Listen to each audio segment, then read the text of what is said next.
లేకపోతుంది. అనేక మంది జీవితం కోసం ఆలోచన చేసేవారుగా లేకపోతున్నారు.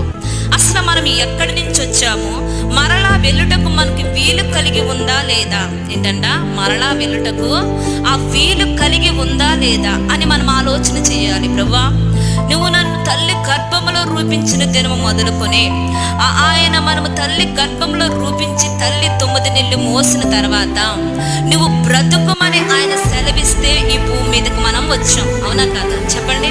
అంటే మనంతటా మనం ఏమి కూడా రాలేదు.